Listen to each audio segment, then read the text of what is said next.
Hey there folks, Dave from the Jukebox here with another quick album review, and today I wanted to talk about the new Cheekface record, Middle Spoon. Cheekface are a seriously unserious, and yet also at the same time deeply earnest band, and that has pretty much consistently proven true since they came onto a lot of people's radar with 2021's emphatically No, and since then they've spent their time cultivating their own little cult fan base of so-called Cheek Freaks, a group that I guess technically I'm a part of, and I mean, hey, thanks to records like 2022's Too Much to Ask and 2024's It's Sorted, they've become a bit of a, again, sort of cult item for a lot of indie rock enjoyers out there. The latter of those albums being a surprise release, similar to this one, if memory serves, but you know what, I digress. Cheekface have locked into a very specific sound of jokey yet often vulnerable power pop, influenced by the likes of They Might Be Giants and Jeff Rosenstock in equal measure,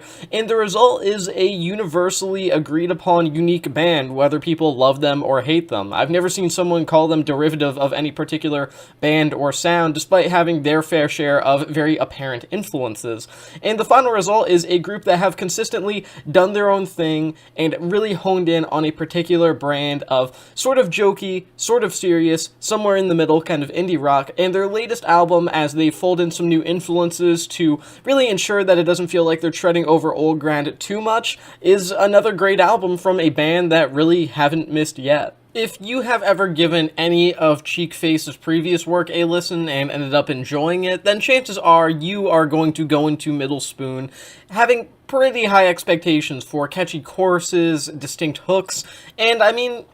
I can't imagine you walk away from this one feeling disappointed, frankly. I mean, sure, you could say that a lot of this record does, share similarities with some of their past work, but that's just because they really do nail a lot of those catchy moments. Songs on here like Flies have extremely memorable choruses that so beautifully fuse together the dry humor meets existential crises style of their lyrics and the, again, very colorful, very bright instrumentation that they so regularly bring to the table. In fact, I think this album really nicely highlights just how great this group of musicians actually is. I've said it before in past Cheekface reviews, but I'll say it again. The primary highlight for this record, musically speaking for me, is none other than bassist Amanda Tannen, one of my favorite bassists of the last few years. She has an incredibly groovy, funk-oriented kind of style that really keeps Cheekface in the pocket, especially in some of the more groove-oriented and reliant songs like Content Baby, for example. But Mark Edwards' drumming is more than competent and pretty essential in holding down a steady beat here, obviously, as you would expect from a position like that. And frontman Greg Katz's Lou Reed-esque talk-singing style definitely brings to the table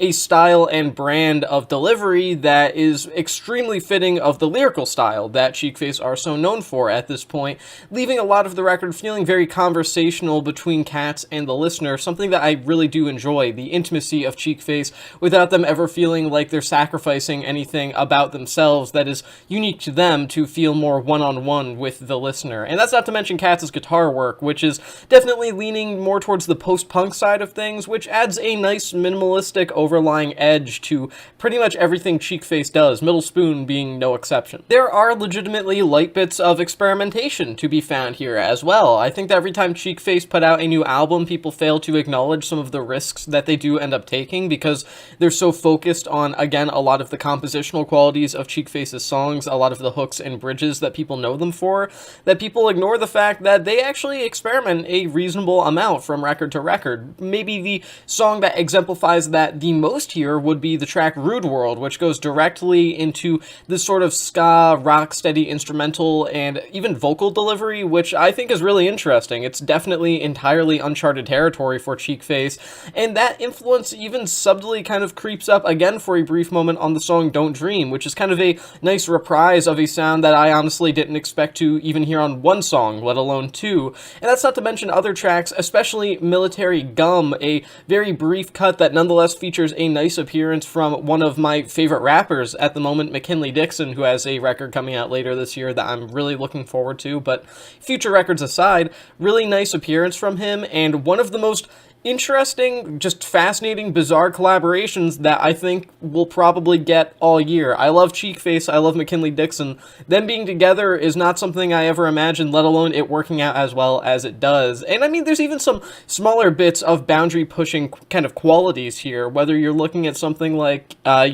Growth Sucks, which, kind of is Greg Katz taking his talk singing to a further extent than he's ever really done before, being a little bit more deadpan and monotone than even normal. And you also even have some tracks like, Living Lo-Fi, the album opener, that